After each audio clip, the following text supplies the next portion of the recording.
Hello everyone, welcome to my channel online GS by Divakar. इस video में हम लोग बात करने वाले हैं हूबर के औद्योगिक सिद्धांत के बारे में, यानी कि हूबर्स इंडस्ट्रियल लोकेशन थ्योरी के बारे में। और ये आपका टॉपिक है इंडस्ट्रियल ज्योग्राफी, यानी कि औद्योगिक भूगोल से, जो आपका नेट जेआरएफ में स्पष्ट मेंशन किया गया है। और हम लोग जो बैच चल रहा है आपका, उसमें हमने Weber, Huber, Augustus law, spread, Smith, इनका जो टोटल कंप्लीट डिटेल में आपको पीडीएफ अवेलेबल करा दिया गया था, लेकिन उसका वीडियोस अभी नहीं हो पाया था, तो इसलिए कुछ के वीडियो हो गए, स्मिथ वगैरह का हो गया है। तो अभी आपका हूवर का बचा है, लॉस का आई थिंक बचा होगा, तो और प्रेड का बचा है। तो ये तीन थ्योरी आपकी हो जाएगी। अभी हम लोग प्रादेशिक विकास को भी स्टार्ट किए हैं। तो यहाँ पे सबसे बेसिकली चीज़ ये है कि हम लोग ये जानें कि आखिर इन औद्योगिक सिद्धांतों को ज्योग्राफी में पढ़ने का क्या मतलब है। काफ़ी लोगों की ये क्वेरी होती है कि सर इतना बड़ा सिलेबस दे दिए हैं, तो इसमें हम लोग क्या पढ़ें, आखिर इससे हमको क्या फ़ायदा होने वाला है। तो यहाँ पे देखिए, जो औद्योगिक सिद्धांत से आपको फ़ायदा ये होने वाला है कि जब आप सिविल सर्विसेज के एग्ज़ाम देंगे, या मान लीजिए आपका ऑप्शनल ज्योग्राफी है और आप कहीं डीएम बन जाते हैं या एसडीएम किसी स्टेट का एग्ज़ाम देके बनते हैं, तो वहाँ के जो राज्यों में इंडस्ट्री की लोकेशन है, कहाँ पे जो है उसकी अच्छी स्थिति होगी, कहाँ पे उसको ज़्यादा अधिकतम लाभ मिलेगा। तो ये सब थ्योरीज यदि आपके दिमाग में है तो आसानी से आप उन चीज़ों को लगा सकते हैं। हालांकि व्यवहारिक रूप में भी ये लगाया जा सकता है। ठीक, साथ ही साथ मान लीजिए आप नेट जेआरएफ करके असिस्टेंट प्रोफेसर हो रहे हैं, तो अलग अलग जो औद्योगिक घराने हैं उसके आप जो औद्योगिक सलाहकार होते हैं वो भी बन सकते हैं। तो फिलहाल वो चीज़ें बात की हैं, लेकिन ये क्यों पढ़ा जाता है ये हमने बताया। दूसरी ये चीज़ इसलिए पढ़ा जाता है क्योंकि आपके सिलेबस में है और आपको एग्ज़ाम भी पास करने हैं। और यहाँ पे हम लोग ये भी देखेंगे कि आपकी परीक्षाओं में किस तरह से यहाँ से प्रश्न पूछे जाते हैं और कहाँ बहुत महत्वपूर्ण होता है जो आपसे प्रश्न पूछ लिए जाते हैं। क्या इससे डीप प्रश्न पूछे जाते हैं या कैसा प्रश्न आता है, सारी चीज़ों का हम लोग यहाँ पे डिस्कशन करेंगे। साथ ही एक और सूचना आपको दे दी जाए, जो फर्स्ट ग्रेड का हम लोग बैच स्टार्ट किए थे, ठीक, वो आपका चल रहा है। तो उसमें यदि आप ज्वाइन होना चाहते हैं तो इस नंबर पर व्हाट्सअप कर सकते हैं, वहाँ आपको कंप्लीट डिटेल मिल जाएगा। और देखिए वहाँ पे हमने अभी आपका स्टार्ट हो चुका है, एक लेक्चर कल हुआ था और एक और भेजा गया था आप लोगों का, तो उस पर आज 9 बजे जो है टेस्ट रखा गया है। यानी कि डेली जो आपका ज्योग्राफी का टॉपिक है, टॉपिक टू टॉपिक, उस पर हम लोग देखेंगे और टेस्ट भी करेंगे। तो यहाँ पे चलिए स्टार्ट करते हैं। आपका काफ़ी समय इसमें ले लिया गया है। तो यहाँ पे देखिए नेट जेआरएफ का भी बैच चल रहा है, यदि आप ज्वाइन होना चाहते हैं तो हो सकते हैं। तो यहाँ पे हम लोग स्टार्ट करते हैं। सबसे पहले ये जानते हैं कि ये हूबर महोदय थे कहाँ से। तो हूबर महोदय हैं अमेरिकी अर्थशास्त्री हैं, इकोनॉमिस्ट हैं, ठीक।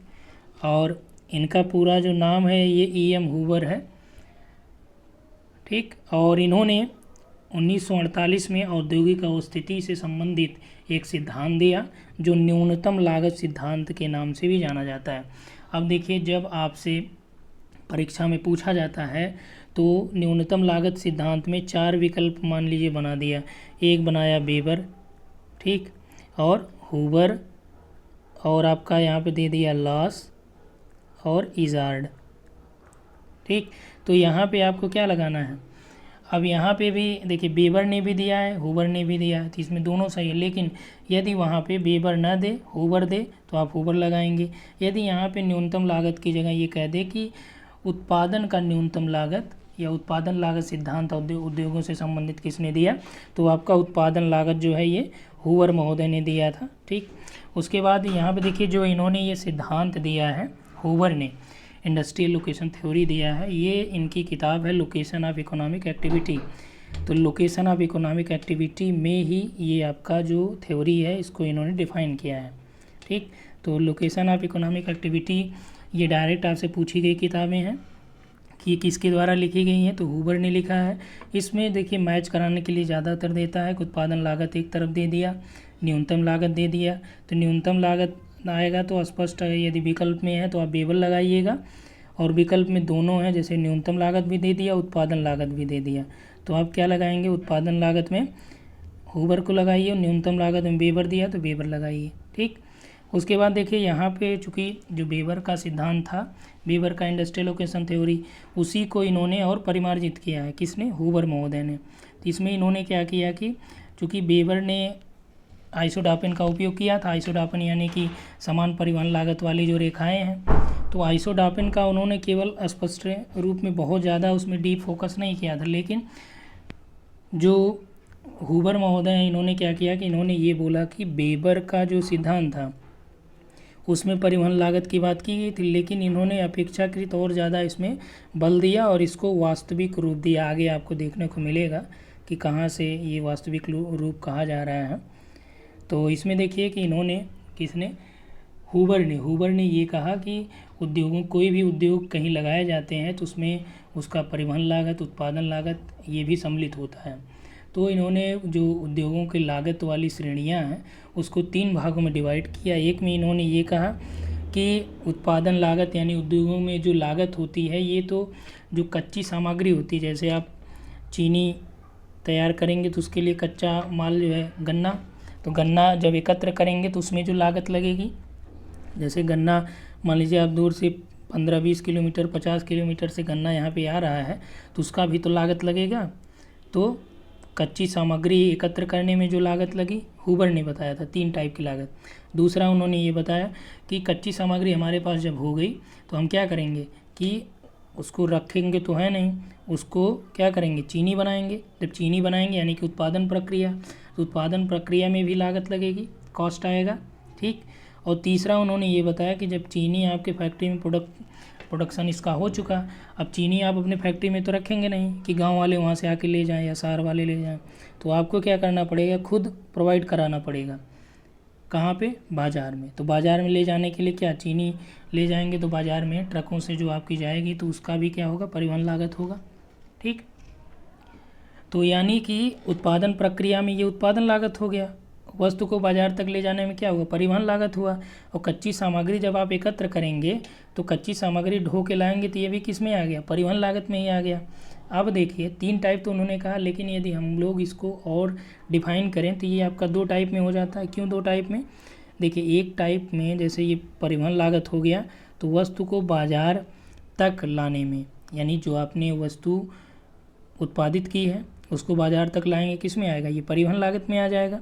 जो कच्ची सामग्री आपने एकत्र की है वो कहाँ एकत्र की है, जहाँ आपने इंडस्ट्री स्थापित की है वहाँ पे आप कच्ची सामग्री को लाएंगे तो ये भी किस में आ जाएगा, परिवहन लागत में आ जाएगा। यानी कि यदि देखें स्पष्ट रूप से तो कच्ची सामग्री का एकत्रण और वस्तु को बाजार तक ले जाने में जो लागत है ये किस में काउंट होगी, परिवहन लागत में दोनों आ जाएगा। जबकि दूसरा जो है ये उत्पादन लागत है।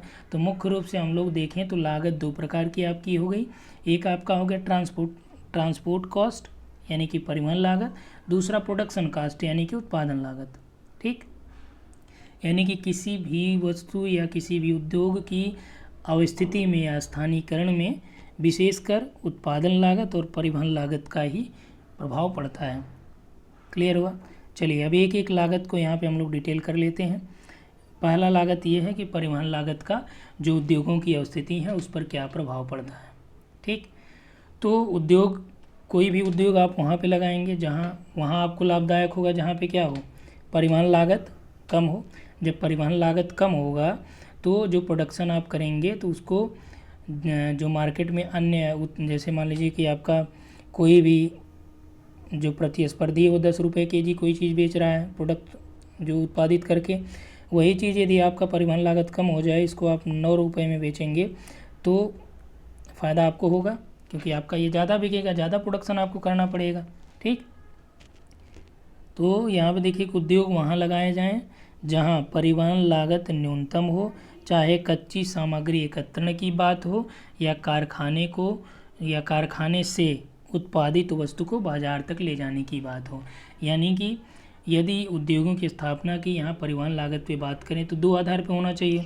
एक तो आपका ये हो गया कि जहाँ आप कच्ची सामग्री एकत्र कर रहे हैं वहीं आप उद्योग स्थापित कर दीजिए, या फिर जो आपका बाज़ार है यानी बाज़ार के नज़दीक जो वहाँ इंडस्ट्री आप स्थापित कर दीजिए। तो दोनों में क्या होगा कि न्यूनतम लागत होगा, क्योंकि कच्ची सामग्री पे भी जो आप इंडस्ट्री इस्टेब्लिश करेंगे वहाँ भी आपका न्यूनतम लागत होगा, और जो बाज़ार के निकट स्थापित करेंगे वहाँ पे भी बाज़ार तक जो परिवहन लागत होगा वो कम होगा, ठीक। उसके बाद देखिए कि इसी में इन्होंने ये बोला कि कच्ची सामग्री को एकत्र करने की जो परिवहन व्यय होता है वो कब न्यूनतम होता है, जब क्या होगा कि जो कारखाना आप लगाएंगे, जैसे यहाँ पे गन्ना वाला क्षेत्र हो गया तो गन्ने वाले क्षेत्र के पास कारखाना लगाएंगे तो क्या होगा, परिवहन लागत कम हो जाएगा। और दूसरी चीज़ कि जो उत्पादित वस्तु है उसको बाज़ार तक पहुँचाने में व्यय कब न्यूनतम होगा, जब मान लीजिए कि आपकी फैक्ट्री जो है बाज़ार के निकट स्थापित कर दी जाए, तब क्या होगा, वो न्यूनतम होगा। तो इसी स्थिति को उन्होंने ये बोला कि इन दोनों के मध्य संतुलन स्थापित करने के लिए उन्होंने ये कहा कि अलग अलग स्थितियों को उन्होंने देखा और हूबर ने दो स्थितियों को यहाँ पे स्पष्ट किया। एक आपकी ये थी, यहाँ पे देखिए, एक इन्होंने हूबर ने दो दशाओं का वर्णन किया इस बारे में कि एक तो यदि एक कच्ची सामग्री हो और एक उत्पादित वस्तु की दशा हो, यानी कि जो वस्तु है आपकी उसको बनाने में क्या लग रहा है, एक ही प्रकार की कच्ची सामग्री का उपयोग हो रहा है।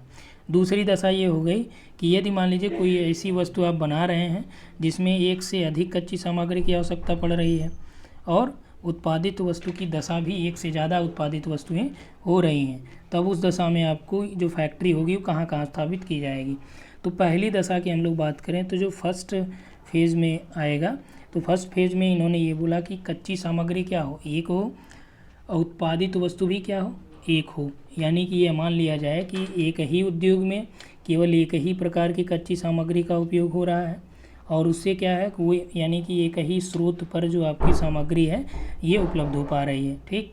और दूसरा जो है बाजार केंद्र के समीप इन्होंने ये माना कि जो एक ही कच्ची सामग्री है, एक ही वस्तु उत्पादित हो रही है, तो एक बाजार केंद्र में भी ये विशेष स्थान में इसकी मांग क्षेत्र होगी। तो इस आधार पर उन्होंने कहा कि उद्योगों की स्थापना के लिए प्रमुख रूप से दो स्थल हो सकते हैं। एक तो ये हो सकता है कि आप इंडस्ट्री को कच्ची सामग्री वाले स्रोत के समीप लगा दीजिए, या फिर जो बाज़ार है बाज़ार के समीप लगा दीजिए।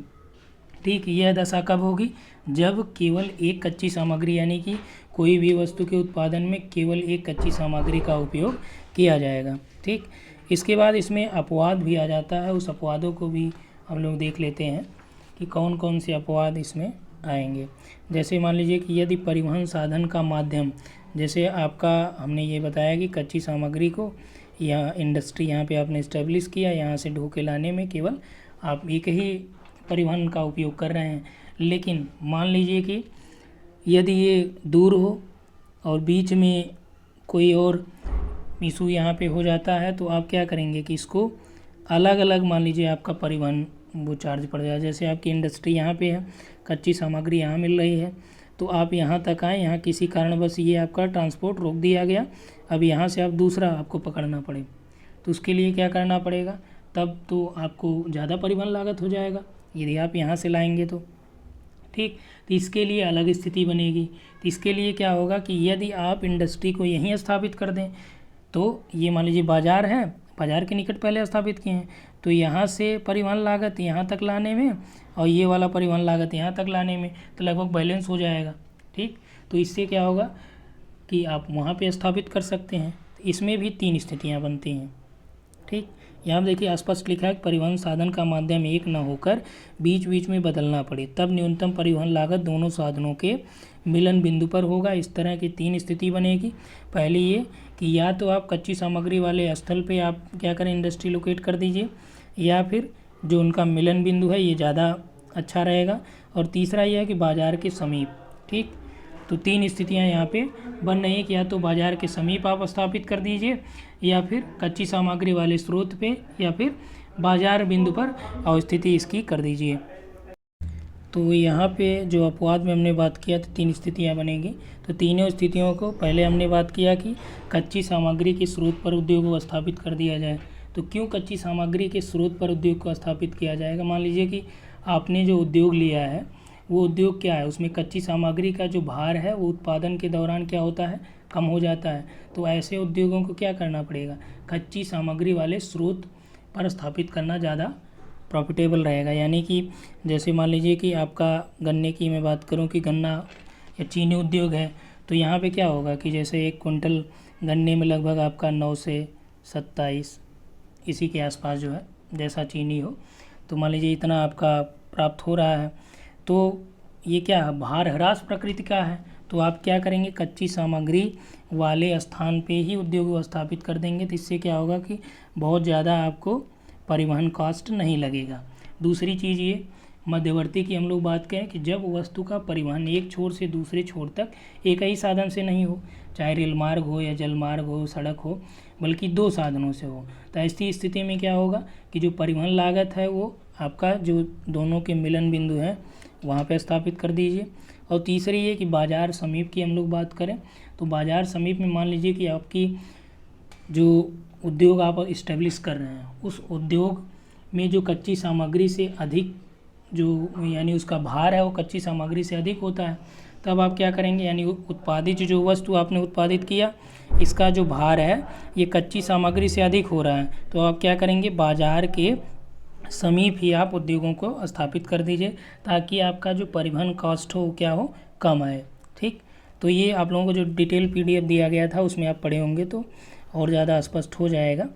ठीक, तो यहाँ पे कोशिश किया जा रहा है कि और ज़्यादा क्लियर करने के लिए। दूसरी जो स्थिति ये बनती है कि परिवहन लागत में ही कि यदि मान लीजिए कि आपने अभी तक ये देखा कि एक कच्ची सामग्री और उससे जो उत्पादित वस्तु एक ही हो, लेकिन मान लीजिए कि कोई उद्योग आप इस्टेब्लिश कर रहे हैं, उस उद्योग में आपको एक से अधिक कच्ची सामग्री का उपयोग करना पड़ रहा है। ठीक, तो उस दशा में आपको क्या करना पड़ेगा, यानी एक से अधिक कच्ची सामग्री और उत्पादित वस्तु की दशा होगी, तब उद्योग कहाँ पे स्थापित किया जाएगा। तो उसके लिए क्या करना पड़ेगा आपको, इस स्थिति में जो उद्योग है 3-4 रूपों में प्रभावित होता है। पहले तो ये कि जो परिवहन मार्ग है उसकी संरचना और उसके वितरण का प्रतिरूप कैसा है, कि परिवहन जो मार्ग है वो किस तरह से है जिससे आपको यानी कि ढुलाई होनी है कच्ची सामग्री की।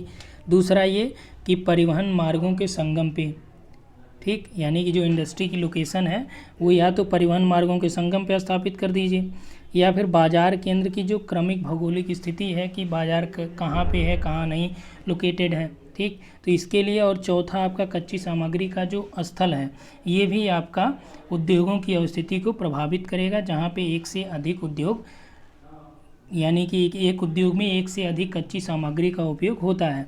तो यहाँ पे देखिए आपका फिगर से यहाँ पे समझना पड़ेगा। फिगर में देखिए कि कहा जा रहा है कि मान लीजिए कोई ऐसा उद्योग है जिसमें लोहा और कोयला 2 सामग्रियों का उपयोग किया जाता है, या आप कोई और अन्य उद्योग भी ले सकते हैं। ठीक, ये आपके समझने के लिए जो आपको डिटेल PDF दिया गया था उसमें आप देखेंगे मिल जाएगा। तो मान लीजिए एक उद्योग है आपके पास और उसमें कच्चा माल कौन कौन सा उपयोग किया जा रहा है, लोहा और कोयला का उपयोग हो रहा है। अब इस दशा में क्या होगा, मान लीजिए कि ए आपकी यहाँ पे ए लोकेशन पे लोहा अवेलेबल है और बी वाले पे क्या है, कोयला अवेलेबल है। तो इंडस्ट्री की लोकेशन क्या होगी, एक तो ये है कि या तो आप जो लोहा वाला क्षेत्र है वहाँ स्थापित कर दीजिए या जो कोयला वाला क्षेत्र है वहाँ स्थापित कर दीजिए, या फिर अभी आपको ये हमने बताया कि जो जंक्शन होते हैं, जैसे मान लीजिए कि यहाँ पे और यहाँ पे ये जंक्शंस हैं J1 J2, यहाँ भी इस्टेब्लिश किया जा सकता है। ठीक, क्योंकि अलग अलग जो यहाँ पे इसकी लोकेशन है कच्चे माल की। ठीक, तो ये हो गया। और नेक्स्ट जो स्थिति बनेगी वो कौन सी बनेगी कि मान लीजिए इन दोनों के बीच जो आपका लोहा और कोयला वाला यानी कच्चा जो क्षेत्र है कच्ची सामग्री वाला, इनके बीच मान लीजिए आपका यहाँ पे कहीं बाज़ार है यहाँ पे, तो क्या होगा, बाज़ार के आसपास यहाँ पे आप इस्टेब्लिश कर सकते हैं। इनके बीच की मैं बात कर रहा हूँ। ठीक, तो इनके बीच आप यहाँ पे इस्टेब्लिश कर सकते हैं। तो क्या होगा, इससे आपको जो परिवहन लागत है वो क्या होगा, न्यूनतम होगा। ठीक, तो यहाँ पे देखिए उद्योगों की स्थापना इस स्थिति में 4 प्रकार की हो जाएगी। या तो ए पर यानी कि लोहे वाले स्थान पे आप उद्योग स्थापित कर दीजिए, या बी पर यानी कि कोयला वाले पे। ए पे क्यों होगा, क्योंकि जो यहाँ पे देखिए लोहे की हम लोग बात करें तो यहाँ से जो कारखाने ए बिंदु से मान लीजिए बी पे स्थापित करेंगे तो यहाँ से भी कच्ची सामग्री यहाँ ले जाना पड़ेगा और यहाँ से यहाँ लाना पड़ेगा। ठीक, तो परिवहन खर्च लगभग उतना आ जाएगा, क्योंकि चाहे आप आवश्यकता दोनों की पड़ेगी किसमें, उस उद्योग में। जब उस उद्योग में दोनों चीज़ों की आवश्यकता पड़ेगी तो चाहे आप लोहे के पास इंडस्ट्री स्थापित कर दीजिए, कोयले की आवश्यकता पड़ेगी ही। दूसरी स्थिति ये कि जब कोयले के पास आप इंडस्ट्री स्थापित किए तो कोयला तो एनर्जी देगा, लेकिन जो कच्चा माल यानी कि जो आप प्रोडक्शन करेंगे उसके लिए लोहा कहाँ से लाएंगे, यहीं से आप लोहा लाएंगे। तो यानी कि चाहे बी पे करिए चाहे ए पे करिए, दो स्थिति ये हो गई। तीसरी ये हो गई कि जो जंक्शन है, जॉइंट है, जंक्शन पे आप कर सकते हैं। जैसे ये आपका G1 है, G2 है, G3 है, ठीक। तो यहाँ पे जैसे एक जगह ला के यहाँ पे भी कोयला एकत्रित कर लीजिए, लोहा कर लीजिए, ठीक। तो यहाँ पे आप कर सकते हैं G1 G2 पे।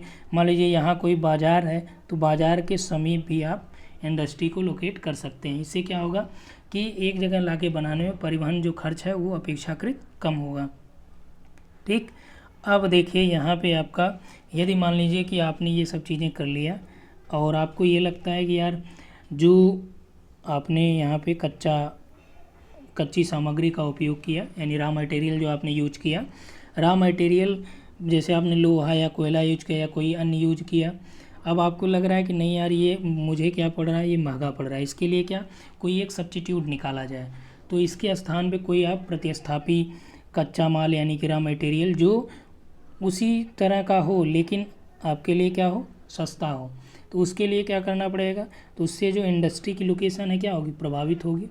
कि कहाँ पे उद्योग, पहले तो ये कि वो कच्ची सामग्री यदि और सस्ती है, ठीक, तो सस्ते होने की वजह से उद्योग जो है, चाहे आप मध्यवर्ती बिंदुओं पे स्थापित कर दीजिए या कहीं और स्थापित कर दीजिए, या फिर जो यदि उत्पादित वस्तुओं में सब्स्टिट्यूशन की संभावना ज़्यादा है, तब क्या होगा, जो आपका कारखाना है कहाँ स्थापित होगा, बाजार बिंदुओं की ओर ज़्यादा आकर्षित होगा। सब्स्टिट्यूट का मतलब कि यही, जैसे लोहे की जगह यदि आप अन्य किसी जैसे एल्युमिनियम हो गया या इससे और सस्ती चीज़ें आप उपयोग में ला रहे हैं और आपके लिए वो जिस उद्योग को आप चला रहे हैं उसमें इसका भी उपयोग चल जा रहा है, काम चल जा रहा है, तो आप इसको भी यूज कर सकते हैं। तो इसी को कहा गया कि यदि सब्स्टिट्यूट कर दिया जाए कच्ची सामग्री का तो उससे उस पर उद्योगों पे क्या प्रभाव पड़ेगा, ठीक। तो ये हो गया क्लियर कि परिवहन लागत जो है हुबर महोदय ने जो एक्सप्लेन किया था। अब हुबर ने ये बोला था दूसरा उन्होंने कि जो उद्योगों की स्थिति है इसमें उत्पादन प्रक्रिया लागत का भी प्रभाव पड़ता है। तो उत्पादन प्रक्रिया लागत का प्रभाव कैसे पड़ता है, तो यहाँ पे देखिए इसमें दिया गया है कि कुछ उद्योग ऐसे होते हैं जहाँ पे क्या होता है कि उत्पादन लागत की तुलना में जो परिवहन लागत है यानी जो ट्रांसपोर्ट कास्ट है वो क्या होता है, शून्य होता है या ना के बराबर होता है, क्योंकि जो उनका प्रोडक्शन कास्ट है वो बहुत ज़्यादा है और ट्रांसपोर्ट कास्ट क्या होता है वो कम है। तो इस स्थिति में क्या करना पड़ेगा, इसमें उद्योग की जो स्थापना है वो किस आधार पे होगी, उत्पादन प्रक्रिया लागत के आधार पे होगी। यानी कि जहाँ उत्पादन प्रक्रिया लागत जो है न्यूनतम होगी वहाँ पे ही आप इंडस्ट्री स्टेब्लिश कर पाएंगे। अब देखिए न्यूनतम प्रक्रिया लागत के जो इम्पोर्टेंट एलिमेंट हैं वो कौन कौन से हैं, उसमें आपका भूमि है, श्रम है, पूंजी है, कर है, ठीक। ये इम्पोर्टेंट एलिमेंट हैं जो उत्पादन प्रक्रिया की लागत को प्रभावित करते हैं, ठीक। तो इन्हीं तत्वों में जो सर्वाधिक महत्वपूर्ण तत्व है किसी उद्योग के लिए, जैसे मान लीजिए कि कोई आप उद्योग स्थापित कर रहे हैं उसमें श्रम लागत बहुत ज़्यादा लग रहा है, जैसे उसमें श्रम लागत की आवश्यकता बहुत ज़्यादा है, तो इंडस्ट्री कहाँ स्थापित करेंगे आप, जहाँ पे सस्ता श्रम उपलब्ध हो पा रहा है, क्योंकि वो जो आपका उद्योग है उस पर वो क्या है, श्रम बेस्ड उद्योग है, ठीक, यानी लेबर बेस्ड उद्योग है। तो जहाँ पे आपको सस्ता लेबर मिल जा रहा है वहाँ पे आप क्या करेंगे, इंडस्ट्री को लगाएंगे। मान लीजिए कि आपको अपने उद्योग में पूंजी की ज़्यादा आवश्यकता है या टैक्स की ज़्यादा आवश्यकता है, तो अलग अलग जो क्षेत्र हैं या जो प्रदेश हैं वहाँ पे टैक्स का भी जो अलग प्रक्रिया होती है वहाँ पे, ठीक। तो श्रम, पूंजी और ये सब भी आपके उत्पादन लागत प्रक्रिया को प्रभावित करते हैं, ठीक, क्योंकि अलग अलग प्रदेशों में जो ये कारक मूल्य हैं, कारक मूल्य का मतलब भूमि, श्रम, पूंजी, कर, इनका मूल्य भी अलग अलग होता है। जैसे मान लीजिए कि भूमि की हम लोग बात करें तो भूमि अलग अलग राज्यों में इसका अलग अलग कीमत होती है। उदाहरण के तौर पे देखिए ऐसे उद्योगों में जहाँ पे आपका परिवहन लागत तो कम लेकिन उत्पादन लागत अधिक होता है, तो उसमें देखिए घड़ी जैसे हो गई, परिवहन लागत तो शून्य होगा, शून्य का मतलब कम होगा, घड़ी 1-2 किलो की घड़ी तो केजी की घड़ी तो आप पहनेंगे नहीं, ठीक। तो यानी कि घड़ी की लागत तो कम हुई लेकिन प्रोडक्शन कास्ट तो इसका ज़्यादा है ना, जैसे आप HMT की पहन रहे हैं या टाइटन की पहन रहे हैं, स्पोर्ट्स घड़ियाँ पहन रहे हैं, सोनाटा की पहन रहे हैं, तो उसमें जो ट्रांसपोर्टेशन कास्ट है वो तो मिनिमम है लेकिन जो प्रोडक्शन कास्ट है वो क्या है, ज़्यादा है। या अन्य सूक्ष्म यंत्र उद्योग जो भी हैं, छोटे छोटे उद्योग, ठीक, या कंप्यूटर उद्योग आप मान सकते हैं, तो इसके लिए क्या करना पड़ेगा, वहाँ स्थापित करना पड़ेगा। जो जैसे मान लीजिए कि आपका जो भी उद्योग है उसमें यदि श्रम की आवश्यकता ज़्यादा है तो आप वहाँ पे इस्टेब्लिश करिए जहाँ पे सस्ता श्रम आपको उपलब्ध हो पा रहा है। यदि मान लीजिए भूमि की ज़्यादा आवश्यकता है, जैसे भूमि बहुत ज़्यादा चाहिए, तो आप वहाँ पे इस्टेब्लिश करिए जहाँ पे भूमि आपको आसानी से उपलब्ध हो पाए। तो हुबर महोदय का कहना यही है कि भैया आप उत्पादन जो लागत है उसको भी ध्यान रखिए, तभी आप इंडस्ट्री को वहाँ स्थापित करिए। यदि मान लीजिए कि आप कहीं अन्य जगह लगा दिए जहाँ पे आपको आपके उद्योग में मान लीजिए श्रम की अधिक आवश्यकता है, लेबर बेस्ड आपकी इंडस्ट्री है, और आपने ऐसे स्थानों पे लगा दिए जहाँ महंगा श्रम मिलता है, जैसे प्रतिदिन लोगों के खर्चे ज़्यादा हैं, वहाँ पे एक व्यक्ति को मान लीजिए 500 रुपये देना पड़ रहा है, तो आपको नुकसान हो जाएगा। यहीं यदि मान लीजिए आप 20 किलोमीटर दूर इससे लगा रहे हैं और यहीं पे प्रतिदिन आपको बेस जो मजदूरी देने को मिल रही है वो आप 200 रुपये दे रहे हैं, तो आपका बचा कितना, 300 रुपये। ठीक, तो यानी कि इंडस्ट्री आप कहाँ लगाएंगे, तो जो 20 किलोमीटर दूर है वहीं लगा लो, क्योंकि आपको फ़ायदा तभी होगा। ठीक, और लॉस ने ये कहा था कि, और आप जानते ही हैं कि जो इंडस्ट्री लगाई जाती है वो अधिकतम लाभ के सिद्धांत पे ही कार्य करता है। जो पूंजीपति हैं ये मैक्सिमम प्रॉफिट पे ही वर्क करते हैं, ऐसा नहीं कि ये समाज के या जन कल्याण के लिए काम करते हैं। ठीक, तो ये चीज़ें हो गई। उसके बाद देखिए उद्योग वहाँ लगाए जाने चाहिए जहाँ संबंधित उद्योग के उत्पादन लागत का सर्वाधिक महत्वपूर्ण तत्व उपलब्ध हो। ठीक, जैसा हमने बताया कि मान लीजिए कि आपके इंडस्ट्री जो स्थापित आपने करनी है उसमें आपको भूमि की अधिक आवश्यकता है, तो आप अपनी इंडस्ट्री वहाँ लगाइए जहाँ सस्ते में आपको ज़मीन मिल जाए। ठीक, उसके बाद देखिए हुबर के अनुसार अन्य क्या इसमें उन्होंने कहा कि हुबर ने ये माना कि जो श्रम है यानी कि जो लेबर है ये पूर्ण रूप से गतिशील होता है। जो अधिक मजदूरी प्रदान करने वाले उद्योग हैं उधर ही वो क्या करता है, प्रवास कर जाता है। यानी कि जो जहाँ पे मजदूरी ज़्यादा मिलेगी तो जो मजदूर लोग हैं वहाँ पे पहुँच जाएंगे, यानी कि ज़्यादा प्रवास वहाँ पे करेंगे। इसी तरह से पूंजी और कर भूमि भी, उसमें भी भिन्नता पाई जाती है। अलग अलग जगहों पे टैक्स की जो कीमत है वो अलग अलग है। ठीक, उसके बाद देखिए उत्पादन लागत कम करने के लिए अधिक महंगे कारकों का उपयोग कम करके उसके स्थान पर सस्ते कारक का उपयोग बढ़ाया जा सकता है। जैसे मान लीजिए कि आपके उद्योग में कुछ ऐसे फैक्टर हैं जो ज़्यादा महंगे पड़ रहे हैं। जैसे मान लीजिए कि श्रम बहुत ज़्यादा आपको लग रहा है या भूमि की बहुत ज़्यादा आवश्यकता है। ठीक, और भूमि यहाँ पे बहुत महंगी है, तो उसके लिए क्या करना पड़ेगा आपको कि सस्ता यानी भूमि तो ये आपको ज़रूरत ही है, लेकिन कम में ही आप काम चलाने की कोशिश करिए या इसकी जगह कोई अन्य सस्ते फैक्टर को आप ढूंढिए। ठीक, जैसे जहाँ पे भूमि ज़्यादा महंगा है इसे थोड़ा सा यदि दूर आप वहाँ इस्टेब्लिश करना चाहते तो वहाँ भी आप कर सकते हैं, या इसके अलावा कोई इसका सब्स्टिट्यूट आपको पता चल जाए। जैसे एग्जांपल के तौर पे हमने भूमि लिया, या श्रम आप ले सकते हैं। ठीक, तो इसके अलावा जो मान लीजिए अन्य कोई भी उद्योग आप स्थापित कर रहे हैं उसमें जो कच्ची सामग्री आप लगा रहे हैं, तो कच्ची सामग्री मान लीजिए वो आपका काफ़ी महंगी है। ठीक, तो उसके स्थान पे आप क्या करेंगे कि उसी तरह की अन्य जो सस्ती सामग्री यदि आपको ईजिली अवेलेबल हो पा रही, काम आपका उससे चल जा रहा है, तो आप इसकी जगह उसी का उपयोग कर सकते हैं। ठीक, तो ये है कि उत्पादन प्रक्रिया लागत को कम करने के उपाय। ठीक, तो जो उत्पादन लागत है उसको कम करने के लिए आपने महंगे कारकों की जगह सस्ते स्थानों का उपयोग किया। ठीक, और उसके बाद यहाँ पे हुबर ने ये भी बात किया कि जो उत्पादन है यानी उत्पादन कारक हैं इसमें क्या होती है, इसमें पूर्ण प्रतियोगिता होती है, कंप्लीट कंपटीशन इसमें होता है। और पूर्ण प्रतियोगिता में जो आदर्श स्थिति है कि प्रत्येक उत्पादन कारक का जो सीमांत उत्पादन है उसके मूल्य के अनुपात में बराबर हो। यानी कि जैसे मान लीजिए ए कोई कारक है तो इसका जो सीमांत उत्पादन है ये उसके मूल्य के अनुपात के बराबर हो। अब देखिए ये बराबर किसके, बी के सीमांत उत्पादन के मूल्य के अनुपात के बराबर है। ठीक, ये आदर्श स्थिति है, जबकि ऐसा देखने को नहीं मिलेगा। तो इस तरह से हम लोग ये कहें कि मान लीजिए आपको कोई उद्योग स्थापित करना है, तो बिना इन कारकों में संतुलन स्थापित किए आप उद्योगों को स्थापित नहीं कर सकते हैं। मान लीजिए कि आपका ये जो मूल्य है इसका वो अधिक है, किससे? सीमांत उत्पादन लागत से। तो सबसे पहले आपको क्या करना पड़ेगा कि आपके सीमांत उत्पादन को उस सीमा तक बढ़ाना होगा जहां ये दोनों लगभग बराबर हो जाएं, या ये सीमांत उत्पादन और मूल्य में संतुलन स्थापित हो जाए। ठीक, यानी कि यहाँ पे ये कह रहे हैं कि जैसे जहाँ पर डिमांड बढ़ रहा है वहाँ पे आप सप्लाई भी बढ़ाइए, इससे आपको फ़ायदा होगा।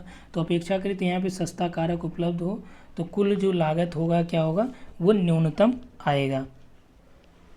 ठीक, तो यहाँ तक हुआ। उसके बाद देखिए एक बार फिर से आप रिवीजन अभी करा देंगे कि हमने देखिए दो चीज़ों पे बात की। यहाँ पे अभी आपका मूल्यांकन और आलोचना बचा है, क्योंकि जब आप मुख्य परीक्षा में लिखेंगे या आप कहीं टीचिंग कर रहे हैं तो भी आप इस तरह से पढ़ा सकते हैं वहाँ पे, क्योंकि एकेडमिक वगैरह में ये चीज़ें वहाँ पे आपको लिखनी पड़ेंगी। ठीक, तो उद्योगों की लागत में हूबर ने दो चीज़ों पे फोकस किया। एक परिवहन लागत में दो चीज़ें हमने बताई। यदि एक कच्ची सामग्री से एक वस्तु का उत्पादन हो रहा है तो जो इंडस्ट्री की लोकेशन है वो स्पष्ट रूप से कि आपका दो बताया गया, या तो कच्ची सामग्री या फिर बाजार उपलब्धता में। अपवाद में 3 हो जाएगा, या तो कच्ची सामग्री या बाजार के नज़दीक या फिर इनके मध्यवर्ती भाग में। क्लियर? उत्पादन लागत में इन्होंने क्या बताया हूबर ने? उत्पादन लागत में हूबर ने कहा कि कोई उद्योग ऐसे होते हैं जहाँ पे परिवहन लागत की अपेक्षा जो उत्पादन लागत है वो ज़्यादा होती है। तो इसलिए उत्पादन लागत के जो ज़रूरी तत्व हैं उसमें जो है जो ज़्यादा महत्वपूर्ण है उसकी उपलब्धता जहाँ पे है वहीं पे हमको इंडस्ट्री इस्टेब्लिश करनी चाहिए। ठीक, तो ये बेसिकली इसका ये एक अर्थ हो गया। और इसके बाद हम लोग आ जाते हैं सिद्धांत पे, जो सिद्धांत का इनका मूल्यांकन है। तो मूल्यांकन में हूबर महोदय ने क्या कहा, इन्होंने वेबर का न्यूनतम लागत सिद्धांत का ही परिमार्जन किया है। तो इन्होंने इसमें वेबर ने परिवहन लागत को महत्वपूर्ण माना था। इन्होंने क्या किया कि परिवहन और उत्पादन लागत दोनों के प्रभावों को महत्व देते हुए उद्योगों की स्थापना में कुल न्यूनतम लागत वाले स्थानों पर ही स्थापित करने की बात कही। यानी कि उद्योगों की जो स्थिति है वो उत्पादन लागत जहाँ पे न्यूनतम है वहीं पे इस्टेब्लिश होनी चाहिए। ठीक, और ये ज़्यादा यथार्थ इनका ये सिद्धांत रहा है इस हिसाब से वेबर की अपेक्षा। ठीक, सेकंड में इनका जो इवैल्यूएशन करें तो सेकंड में इनका ये है कि इन्होंने उत्पादन लागत यानी कि जो प्रोडक्शन कास्ट है उसको कम करने के लिए सस्ती वस्तुओं यानी कि इसके जो सस्ते सब्स्टिट्यूट की बात कही कि उसका उपयोग करना चाहिए। तो ये भी आपका वास्तविकता के काफ़ी निकट है, क्योंकि जब चीज़ें महंगी होंगी तो जो आपका प्रोडक्ट बनेगा वो महंगा होगा, और उसकी अपेक्षा मान लीजिए कोई मार्केट में सस्ता प्रोडक्ट है तो उसके लिए वो क्या करेगा कि आपका जो प्रोडक्ट है वो कम बिकेगा। तो इसीलिए इन्होंने ये कहा हूबर ने कि आप जो है यदि आपको लगता है कि जो आप वस्तुओं का या कच्ची सामग्री का उपयोग करें वो महंगी है तो उसके स्थान पे आपको सस्ती वस्तुओं का उपयोग करना चाहिए, कच्ची सामग्री का। ठीक, तीसरा इन्होंने ये बताया कि उन्होंने पूर्ण प्रतियोगिता की बात को स्वीकारा कि पूर्ण प्रतियोगिता होती है मार्केट में जो प्रोडक्शन कास्ट को प्रभावित करती है। तो जो ये पूर्ण रूप से सार्थक नहीं है, क्योंकि अलग अलग जो भिन्न भिन्न स्थान है उस पर इसकी डिमांड अलग अलग होती है। इसलिए हम ये नहीं कह सकते हैं कि कंप्लीट कंपटीशन यहाँ पे होता है। ठीक, उसके बाद यहाँ पे इनकी आलोचना भी हम लोग देख लें कि क्या क्या कमियाँ रही हैं हूबर के जो इंडस्ट्रियल लोकेशन थ्योरी है, यानी कि उत्पादन लागत सिद्धांत भी इसे कह सकते हैं आप। तो इसमें जो है हूबर ने बाजार पक्ष की क्षेत्रीय भिन्नता पर ध्यान नहीं दिया। उन्होंने कच्ची सामग्री लागत की बात कही लेकिन बाजार पक्ष को उतना ज़्यादा फोकस्ड नहीं किया था। ठीक, जो सबसे बड़ा इनका दोष माना जाता है, क्योंकि इसमें अलग अलग बाज़ारों की जो मांग है वो अलग अलग होती है और उसमें जो एरियल डिफरेंशिएशन होता है यानी कि क्षेत्रीय भिन्नता देखी जाती है। ठीक, और यही उद्योगों को प्रभावित करने वाला सबसे बड़ा कारक भी है। उसके बाद देखिए वास्तविक जगत में पूर्ण प्रतियोगिता की स्थिति को भी इन्होंने स्वीकारा, जो आलोचना में कहा रहा है कि अस्वीकार किया जाता है। क्यों अस्वीकारा जाता है? क्योंकि उत्पादित वस्तु की मांग सर्वत्र समान नहीं पाई जाती है। ठीक, इसलिए आप ये नहीं कहेंगे कि पूर्ण प्रतियोगिता होगी। उसके बाद देखिए हूबर ने केवल लागत को उद्योगों की स्थापना में स्थान दिया, चाहे वो परिवहन लागत हो, चाहे वो प्रोडक्शन लागत हो, यानी कि प्रोडक्शन कास्ट हो या फिर ट्रांसपोर्ट कास्ट हो, इन्हीं दोनों को इन्होंने महत्व दिया। जबकि उद्योगों की स्थापना में जो पूंजीपति होता है वो ये चाहता है कि वो मैक्सिमम प्रॉफिट पाए। जो लास ने दिया था, लास ने अधिकतम लाभ की बात करते हुए उन्होंने ये कहा कि उद्योग वहाँ लगाया जाए जहाँ जो है पूंजीपति को अधिकतम लाभ प्राप्त हो। ठीक, जो वर्तमान परिदृश्य से ज़्यादा ये ज़्यादा सार्थकता स्थापित करता है। तो इस आधार पे हम लोग कह सकते हैं कि हूबर के जो सिद्धांत है इसमें कमियां तो उतना नहीं थी, लेकिन इन्होंने काफ़ी कुछ यहाँ पे स्पष्ट किया। जो वेबर में कमियां थी उसमें इन्होंने परिमार्जन किया। तो यदि आपको वेबर का जो आलोचना लिखना पड़ेगा, मूल्यांकन लिखना पड़ेगा, तो वेबर की आलोचना में आप हूबर को भी मेंशन कर सकते हैं। ठीक, तो इस वीडियो में इतना ही। उम्मीद है ये पूरा आपको समझ में आ गया। तो इसमें एक बार फिर से आप देख लीजिएगा। देखिए थोड़ा सा ये लंबा है वीडियो, लेकिन यहाँ पे जो आपसे प्रश्न कई बार पूछे जाते हैं कि यदि स्थानापन्न, देखिए प्रश्न यहाँ से आपको बना दिया जा रहा है यहाँ पे कि यदि स्थानापन्न वस्तुओं का उपयोग किया जाए तो जो इंडस्ट्री की लोकेशन है वो किधर आकर्षित होगी ज़्यादातर। यूजीसी में कई बार पूछे गए इस तरह से प्रश्न। ठीक, तो वो डिपेंड करेगी कि किस प्रकार का उद्योग है। यदि कच्ची सामग्री का पर आधारित उद्योग है या फिर बाजार आधारित उद्योग है तो अलग अलग इसकी लोकेशन उन्होंने बताया। ठीक, तो यहाँ तक टोटल क्लियर हो गया होगा, उत्पादन लागत हो गया। चलिए आज इतना ही। और इसके बाद हम लोग देखेंगे इजार्ड को देख लेते हैं, और स्मिथ का आपका हो गया है। ठीक, और प्रादेशिक विकास का भी। इसके बाद हम लोग उसमें जैसे आपका हर्समैन का मॉडल है, प्रादेशिक विकास का जो सिद्धांत है, हर्समैन का है, गन्नर का है, या गुरनार मिडाल जो है, गुरनार मिडाल है, फ्रीडमैन है। तो गुरनार मिडाल का वही आपका स्टिमुलेशन का है, और फ्रीडमैन का कोर पेरीफेरी मॉडल है।